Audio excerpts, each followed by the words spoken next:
Bonsoir à tous et bienvenue dans votre journal de l'Afrique à la une de l'actualité du continent, le Mali, où malgré la libération des leaders de la contestation ce lundi et la dissolution de la Cour constitutionnelle, les manifestations se poursuivent. Serge Daniel est sur place pour France 24. Une démission en plein deuil national. En Côte d'Ivoire, Daniel Kablan-Duncan quitte son poste de vice-président, officiellement pour des raisons personnelles, mais à 4 mois de l'élection présidentielle. Son départ n'est pas sans conséquences. On en parle dans ce journal avec notre correspondant Thaïs Brouk. A tout de suite, Thaïs. Et puis nous vous emmènerons au Rwanda. Dans ce journal, érigé en modèle dans sa gestion de la crise sanitaire, il est l'unique pays d'Afrique subsaharienne à qui l'espace Schengen ouvre ses portes. Reportage à suivre. C'était l'une des demandes des manifestants, la libération des leaders de la contestation au Mali, arrêtés en fin de semaine dernière. Ils ont été libérés ce lundi, un peu plus tôt dans la journée. Des heurts ont éclaté une nouvelle fois à Bamako, la capitale. Écoutez justement quelques réactions sur place. Tant qu'ils continuent à attaquer, obligatoirement les gens vont rester en position défensive. Et c'est juste ça, les barricades et les jeunes sont là en train d'exprimer leur indignation, mais malheureusement ce sont les autorités eux-mêmes qui sont en train de lancer des gaz lacrymogènes. Et malheureusement on se retrouve sur ce même terrain de rapport de force entre les forces de l'ordre et les manifestants.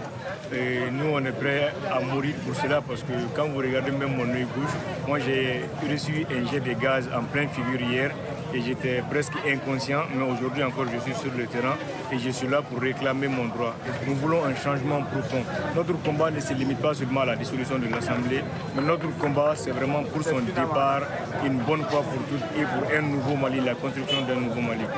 Et la libération des leaders de la contestation, l'annonce de la dissolution de la Cour constitutionnelle ce week-end ou encore les appels à la retenue du président Ibrahim Boubacar Keïta suffiront-ils à calmer les manifestants? On va prendre tout de suite la direction de Bamako pour prendre justement le pouls de la situation ce soir dans la capitale malienne. On y retrouve Serge Daniel. Bonsoir Serge, vous êtes donc je le disais à Bamako, 4e prise de parole du président de la République en un mois à peine. Une main tendue des leaders de la contestation libérés et pourtant les manifestations continuent ce soir à Bamako.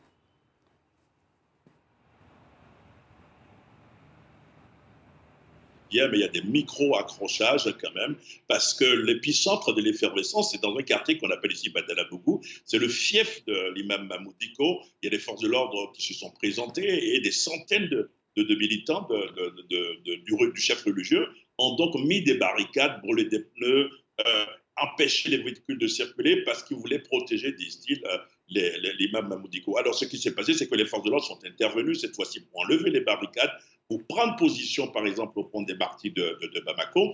Donc, disons qu'il y a une tension, mais qui a baissé entre-temps ici à Bamako. Merci Serge Daniel pour ces dernières informations. Donc, depuis la capitale malienne, des manifestations, il y en a aussi en République démocratique du Congo contre la désignation de Ronsard Malonda à la tête de la CENI, la Commission électorale nationale indépendante. Des dizaines de milliers de personnes, vous le voyez à l'image, ont bravé l'interdiction de se rassembler, et ce à l'appel du mouvement de l'opposition Lamouka. Des manifestations qui se sont déroulées de manière générale dans le calme, mais qui ont été rapidement dispersées par la police. L'un des cadres de Lamouka, Jean-Pierre Memba, a justement répondu aux questions de nos correspondants Clément Bonnereau et Juliette Dubois. Écoutez.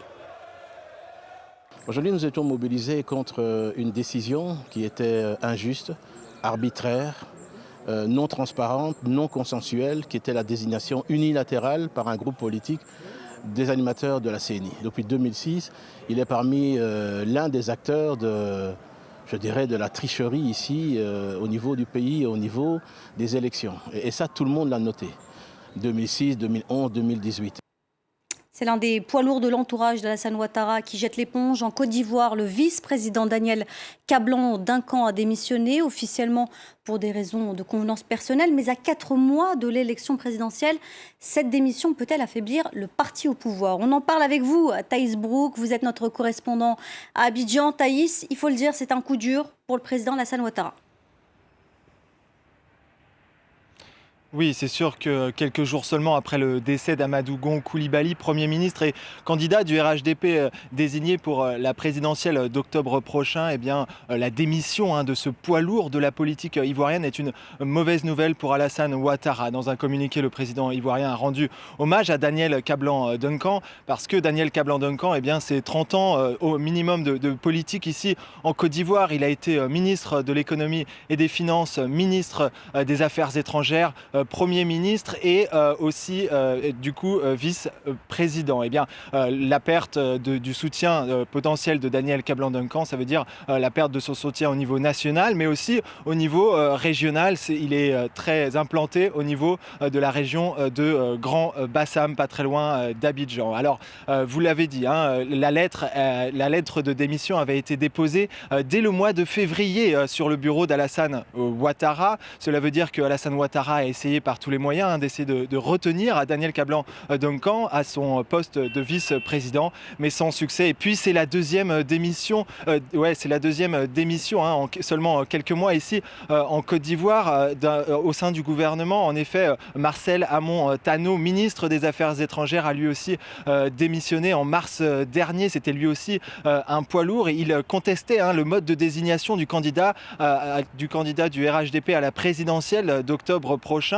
Alors officiellement, vous l'avez dit, Daniel Kablan-Duncan a démissionné officiellement pour des raisons personnelles, mais selon l'analyste Sylvain Nguessan, eh bien, cela pourrait aussi avoir un lien avec la désignation du candidat RHDP à la présidentielle d'octobre prochain. Écoutez-le. On sait que M. Kablan-Duncan est un cadre du PDCI qui a dû abandonner sa famille politique à partir de juillet 2018 pour rejoindre le RHDP. Donc cette démission du PDCI a dû être conditionnée par des promesses, notamment liées à la présidentielle. Et à partir du moment où M. Gon a été choisi au détriment de M. Duncan, cela pourrait l'amener à prendre ses distances vis-à-vis du RHDP, de la présidence et du président actuel, M. Alassane Ouattara. Vous l'avez compris, l'actualité politique va être intense dans les prochains jours et dans les prochaines semaines ici en Côte d'Ivoire. Alassane Ouattara doit nommer un nouveau Premier ministre, un nouveau président et il doit aussi désigner un candidat pour la présidentielle d'octobre prochain. Merci Thaïs Brook pour toutes ces précisions depuis Abidjan. Ce nouvel incident maintenant entre l'armée tchadienne et les forces françaises à N'Djamena au Tchad. Un véhicule blindé de l'opération Barkhane a essuyé des tirs de la garde présidentielle tchadienne et ce devant l'une des résidences du président Idriss Déby. Aucun blessé n'a été déclaré pour le moment selon notre correspondant. Mais selon une source sécuritaire tchadienne qui requiert l'anonymat ce soir, les soldats français prenaient des photos près de la résidence du président. Le 9 juin dernier, déjà 2 véhicules de l'opération Barkhane ont reçu plusieurs balles de cette même garde présidentielle alors qu'ils étaient en repérage pour un éventuel déplacement de leur supérieur. Les frontières de l'espace Schengen ont partiellement rouvert. Les ressortissants de 4 pays africains peuvent s'y déplacer. L'Algérie, la Tunisie, le Maroc, mais aussi le Rwanda, seul pays d'Afrique subsaharienne. Le Rwanda qui est un modèle dans la crise du Covid-19, même si le virus, lui, circule toujours. Reportage à Kigali de Simon Wolfart. À l'entrée de Kigali, les autorités arrêtent les automobilistes de manière aléatoire pour leur proposer un dépistage du Covid-19. Les conducteurs de mototaxi conduisent chaque jour des dizaines de passagers. Il est donc essentiel de les tester. Nous essayons de savoir comment se propage le virus et de repérer ceux qui sont contagieux, notamment les cas asymptomatiques que nous n'avons pas pu détecter avant. Plus généralement, cela nous permet d'avoir une idée de comment la Covid-19 affecte notre population. Depuis le début de l'épidémie, les autorités disent avoir effectué près de 180 000 tests à travers le pays. Un système de traçage efficace des contacts a également été mis en place. Une politique qui a convaincu Bruxelles.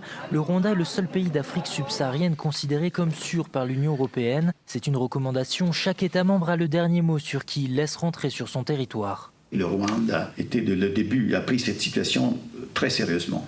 Donc le premier pays de l'Afrique subsaharienne qui a introduit des mesures de confinement. Bon, il y a encore un nombre relativement modeste de cas. Donc ça, encore une fois, c'est le résultat d'un effort important au niveau de la réponse. Pourtant, du côté des autorités, on se prépare à faire face à des cas toujours plus nombreux de Covid-19. Notre stratégie dans les jours à venir, c'est de gérer les cas qui ont besoin vraiment d'assistance médicale, dans les centres de traitement. Comme ça, on peut gérer d'autres malades au niveau à domicile dans les communautés avec toutes ces structures qu'on met en place. On est dans la phase de contrôle de l'épidémie. Il y a des moyens qui sont mis en place, mais c'est une bataille de tous les jours. Reste que la gestion de la contamination transfrontalière est compliquée. Récemment, 5 secteurs proches de la République démocratique du Congo ont été reconfinés. Voilà, et à noter que plusieurs pays de l'Union européenne ont refusé de se soumettre à cette liste, dont la Belgique. Elle était l'une des figures de la lutte contre l'apartheid en Afrique du Sud. Zunsi Mandela, la plus jeune fille de Nelson Mandela, est décédée ce lundi à l'âge de 59 ans. Les causes de son décès n'ont pas été dévoilées. Elle avait participé, comme son père, à la branche armée de l'ANC, le Congrès national africain. Voilà, c'est la fin de ce journal de l'Afrique. Reste avec nous, l'info continue sur France 24.